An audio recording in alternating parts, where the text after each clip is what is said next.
Texas A&M starting center Bryce Foster is no longer on the roster. This isn't good.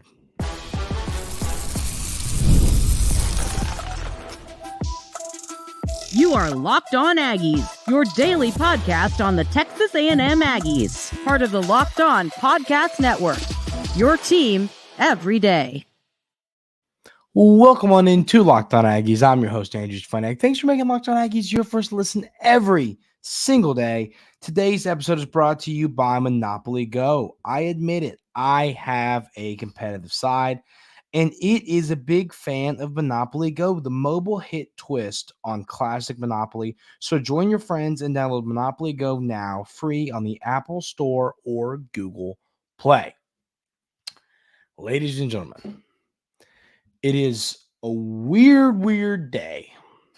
Yesterday, just enjoying my day, just sitting there, and then find out Bryce Foster is no longer listed on Texas A&M's football roster, as well as Dorian Hinton, the transfer offensive lineman, and Bobby Taylor, the reserve defensive back. But Bobby Taylor announced he's planning to step away from football. We haven't heard really anything from Hinton and Foster, but here's the deal. Let's call a spade because I can already see the comments coming in saying, well, I'm sure it was a mistake. And Foster, we don't have official word yet on what's going on. Foster hasn't released a message. We haven't heard anything from Coach Elko, but he's off the roster for a reason. And this is a problem. What is he stepping away from football? Is he? And what's weird is, like, if he was in the portal, something would have been announced. He's not in the portal. Like, I don't know. As of when I'm recording this, he's not in the transfer portal. I don't know what he's doing. And obviously Bryce Foster was not with the team during the spring because of him throwing shot put. And I just don't understand Bryce Foster. I know that he had his ups and downs. He had his ups and downs as the starting center for the Aggies.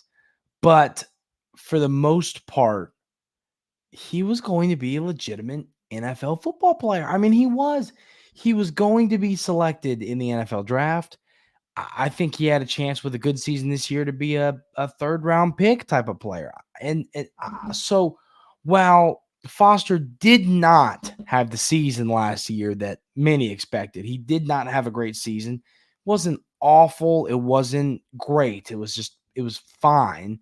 But, he was a good season away this year from being a somewhat high draft pick. I don't understand what's going on here. And we don't want to knock the kid till we know what's going on. All I've heard from reports on Foster is he's just a great dude. We don't know what's going on here yet. We're not going to speculate. We'll pass that information along when we have it. But the problem is, assuming, once again, and it's pretty fair to assume with him not on the roster, assuming Bryce Foster is no longer going to be playing football for Texas A&M, where do you go from here? With you got Hinton gone as well, so you're down a couple offensive linemen. So now the addition of Kali Fui from Utah that we discussed on Monday makes a lot more sense. I wonder if the staff knew about this. I wonder when the staff knew what was going on. You know what I mean? Like, whatever's going on, I wonder when Coach Elko and company knew, because they landed Kali, a guy who started 8 games last year for Utah. So he's played some football. Once again, the PFF grades on Kali were fine. The film is fine. I like the size.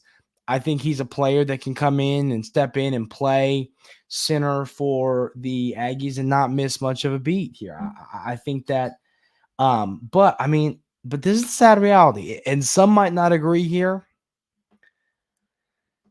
I'm taking Bryce Foster over him. No disrespect to him. I think Kali's going to be a really good player, and I think we're really blessed to have him after this news breaks. But do not let anyone fool you. I think sometimes as fans, we are quick to, well, he wasn't that good anyway. Bryce Foster, while he didn't have the year I think I had predicted and many other predicted, was a good football player that made Texas A&M a better football team. Losing him does indeed hurt. So, wow. And then, of course, it sounds like Mark Naboo, TJ Shanahan, and then, of course, the Utah transfer, Khalif Fu, are going to be the guys competing for this starting center job. I like those names. I like the upside of Shanahan. I like Mark Naboo. He's played some football, a lot of football. And then Collie, once again, a guy that started 8 games last year. He's played some football at the Power 5 level in the Pac-12 last year at Utah and started 8 games. I'm still fine with this room. I'm not upset about this center room, but I still wish you did have Bryce Foster. I mean, I think you're going to see people comment, whether it's on Twitter, whether it's in the YouTube comments here at Locked On Aggies. I think you're going to see some folks say things like, well, Bryce Foster wasn't that good. And I get it. If you're someone who comments that, I mean, he did not have a great season last year. I get that, but you still would like to have him on this roster. And I don't know what he's doing. Once again, I'm not trying to speculate. Is he trying to be an Olympian in shot put? I know he's really good. I mean, I don't know if that is even possible. You know what I mean? I guess the Olympics are coming up soon. Whatever. So I don't think that's happening. I'm just saying, I don't know what's going on with him. We have no idea. We'll see. We'll find out when we find out. But losing, your starting center in April isn't great, but it just it amplifies the importance of adding Khalid, a colleague that you just did from the portal. That adds to that importance. So now, I guess my question is this: do you go get any more centers, interior guys from the portal? I think with the news that Hinton and Foster are no longer on the roster, you definitely got to go get a couple more offensive linemen. I would not be upset. And listen, Texas A&M is not done in the transfer portal. You've still got, it sounds like it's down to Auburn and Texas A&M for that Penn State receiver. They're not done at multiple positions, but at the, we talked about DeShields on yesterday's show. So they've done a good job in the portal already so far, again, in this second window, and they ain't done yet.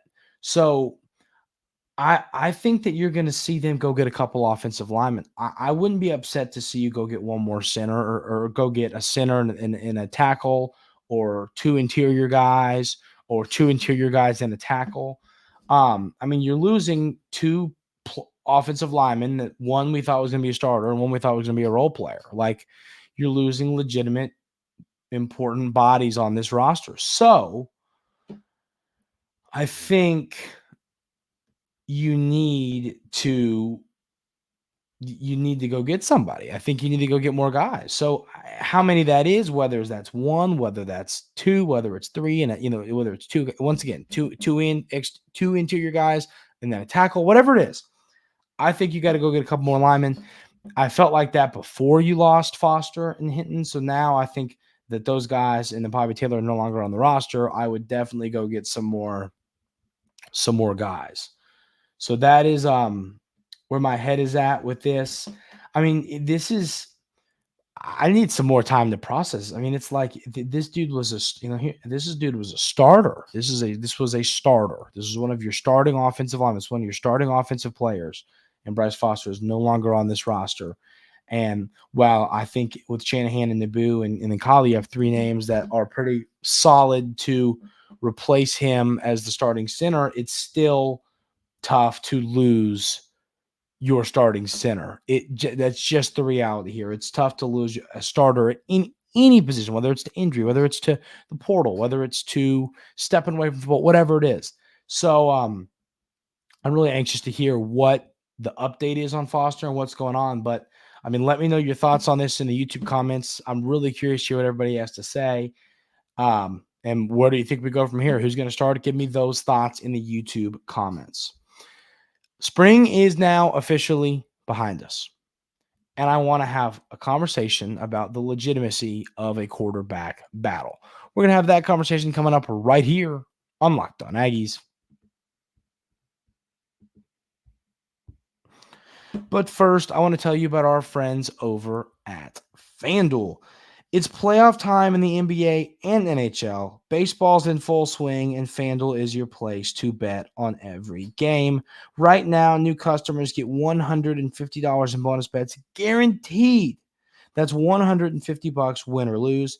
Bet on everything from slap shots to home runs to slam dunks, all on an app that's safe, secure, and easy to use.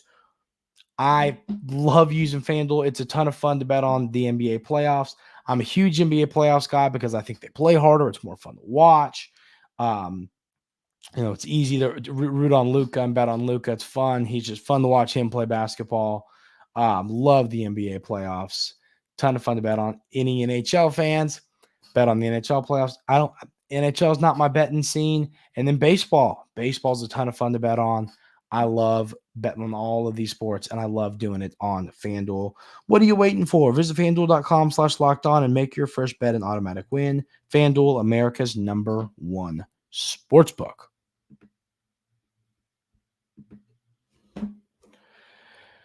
So, ladies and gentlemen, it is time for a quarterback conversation. And, I want to discuss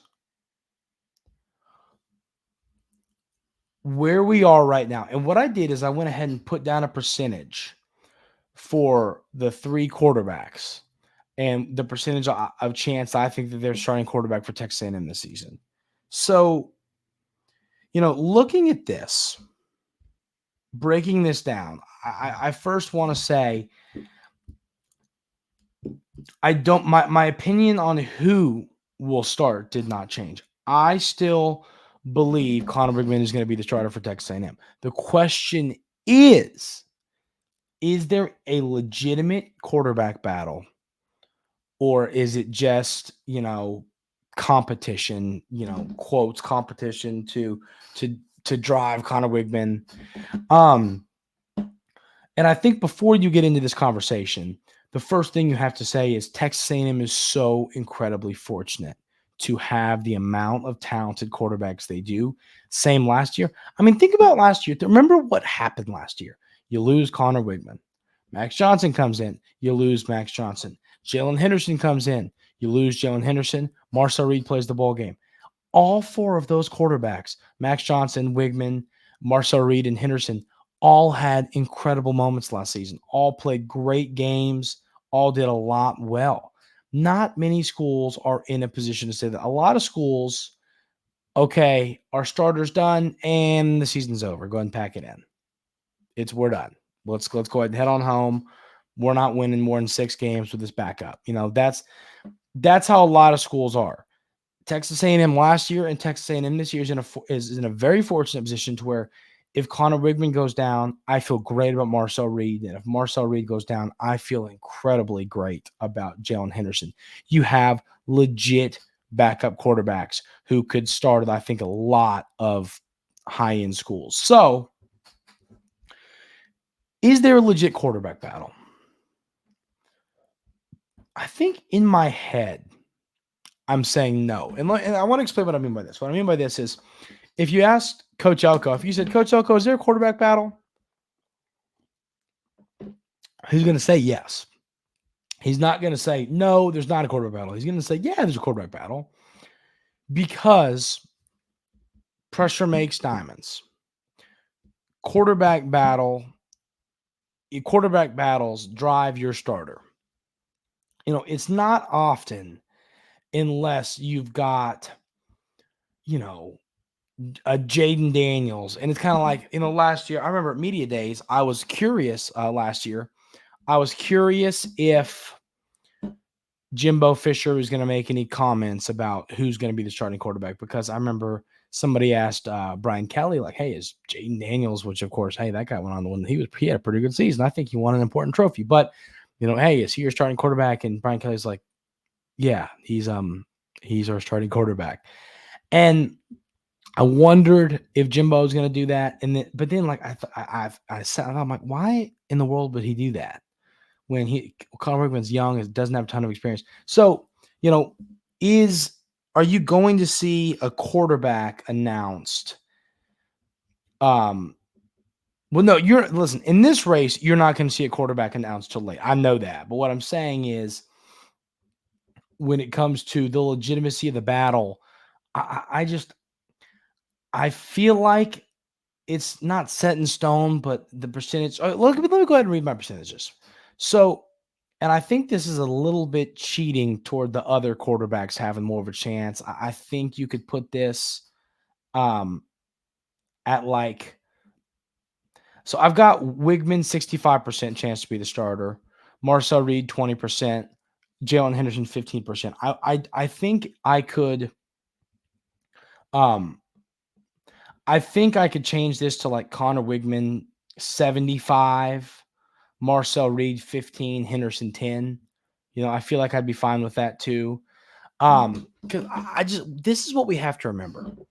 I think many, including myself at times, are forgetting that Conner Weigman has legitimately only played like 9 games. It was 4 or 5 his freshman season. Then last year it was 4, right? 3.5, 4, whatever you want to call it, before he went down with the injury against Auburn. So it's not like this dude's played 2 full seasons. He's how many more games does he have under his belt?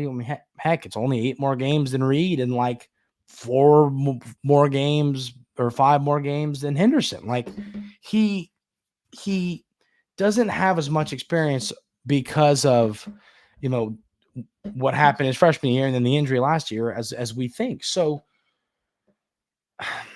I guess the point I'm trying to get across, it's a conversation where I'm trying to gather my thoughts and get them delivered as well as possible. But, so let me try and explain this one more time. I think if you were sitting and drinking a beer with Coach Elko, a cold beer, and you said, hey, is there a quarterback battle? You're good buddies with him. I feel like he'd be like, no, Conner Weigman's our guy. But I feel like if the media asked him, he's obviously going to push there's a quarterback battle.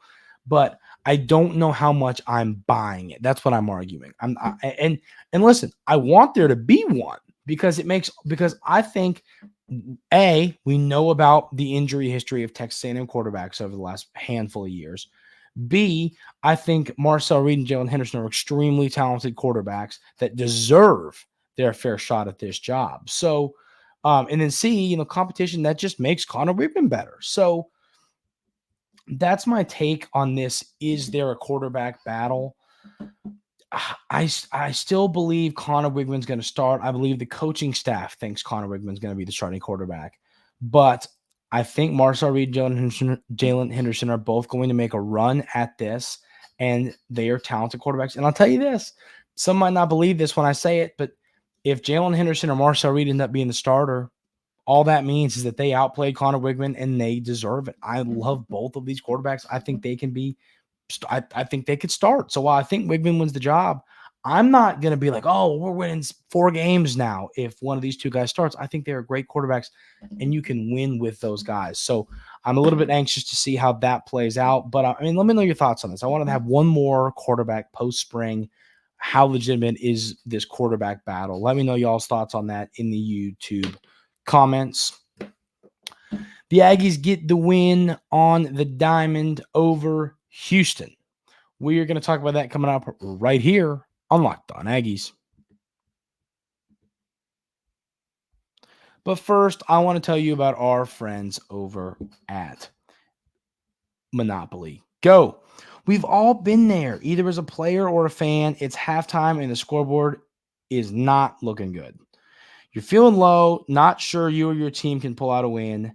That's when you dig deep, lift your head up, and say to yourself, time to get back in the game, pull off some bank heists, and take as much of my friend's money as I possibly can.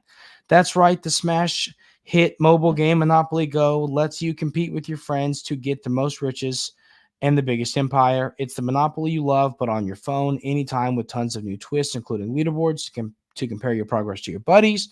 There's so much to do. Play on countless dynamic Monopoly boards. Make your friends bankrupt by smashing their landmarks with a wrecking ball. Charge other players rent for your iconic properties. You can even work with your friends to crack open community chests and in tournaments to get extra rewards and climb the leaderboard. So get back out there, put on your game face, and download Monopoly Go now free on the App Store or Google Play. Also want to tell you about our friends over at Game Time, and all you everydayers here at Locked On Aggies know that I love the Game Time app. Going to a concert on Friday with my dad and his buddy. And where did we get tickets? Game Time. Where is the only place you should ever purchase a ticket to any event ever? Game Time. I love the Game Time app. I love the prices. And once again, I love the app itself. I love how you can see what your seat is going to look like to the stage, to the field, to the ice, to the whatever it is. I love that you can see that before you get there.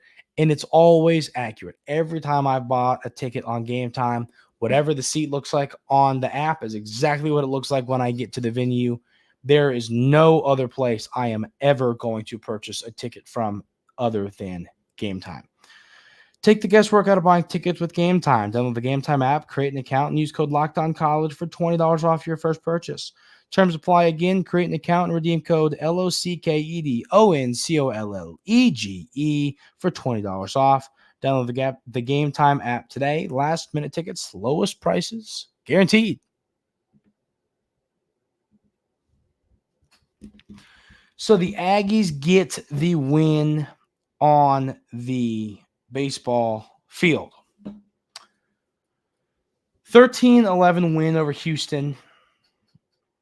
This game was not that close. The Houston scores 2 in the 7th and 5 in the 8th to make this a little bit interesting. But once again, before we get into who played well, what happened staff-wise, I want to continue reiterating this point. Winning midweek games is all that matters. I don't care if you play the worst team in Division I baseball, and you win the game 1-0, you win the game 119-118. I don't care at all. Just win the dang game. That is all that matters. Win the game, and it can't hurt your metrics. Just win the game. Ironically, sometimes winning midweek games can hurt your metrics, but you still would rather win than lose, of course, because losing is going to hurt your metrics more. So, 13-11 win. Jackson Appel goes 3 for 4. Hayden Schott goes 1 for 3 with a homer and 3 RBIs. Sorrell goes 4 for 4 in this game. And then Gavin Grohovac does Gavin Grohovac things, going 2 for 4 with 2 RBIs. And, of course, a home run. The pitching staff, let's call a spade, it wasn't great. Got hit around a little bit, let some guys on the base pass for free, which you all know makes my hair gray. So 9 total free bases in this game. 5 batters hit, and then 4 walks, and then 12 hits. I mean, that is a lot of people on the bases. And I talk about, like, if you want a positive to take away from having congested base paths, it lets these pitchers, and I feel like to make a run to Omaha, to an SEC championship, whatever it is, in the postseason, having a couple pitchers step up that you really weren't expecting happens all the time. It's like you say in March Madness, there's always a couple players on the team who step up that you weren't maybe anticipating getting a lot of points out, of, like we saw from for the basketball team. Like, that happens in baseball as well. And I like that a lot of these pitchers had to pitch in high-pressure situations. Pitching in high-pressure situations is a good thing because it gets you used to pitching in high-pressure situations. It is stressful, pitching in high-pressure situations. Anybody that's played baseball, whether it's Little League, whether it's in college, it is stressful to pitch in high-pressure situations. So, looking at these numbers, looking at from this staff, it wasn't a good day. There's no beating around the bush there. There's no, lying to ourselves. It wasn't a great day. You got hit around. You walked a lot of guys. You hit a lot of guys. But you win the game. And that's the takeaway here. I know it's not a hard-hitting breakdown of this baseball game, but once again, you win the game. And in these midweeks, that is all that matters. Now, losing a game to Houston wouldn't upset me as much as losing a game to like a really, really bad midweek team. But because it's, it's still a better team than a lot of the midweek games you play. But you still don't want to lose these games. It's better to win them. I in all honesty, I'd prefer to never lose again. But I'll take this win. Did it get a little stressful at times? Sure. Was that not fun? No, it wasn't. But you find a way to win the game. Keep winning midweek games, and you will host a regional. When you win your regional, you will host a super regional. Keep winning midweeks. Keep winning series and SEC play, and you will host all the way until you make the trip to lovely Omaha, Nebraska. That is going to do it for today's episode of Locked On Aggies. Thank you all so much for being here every single day. We'll keep you updated on Bryce Foster. When I hear anything, if we hear anything today, I'll leave it in the YouTube comments. I'm recording this early in the morning on the 24th. So if I hear anything throughout the day, I'll leave it in the YouTube comments, and we'll, of course, break it down on the show, whatever we find out. But that's going to do it for today's episode. Thank you all so much for being here every single day. I really do appreciate it. Everybody have an outstanding rest of your Wednesday, and we will see you tomorrow.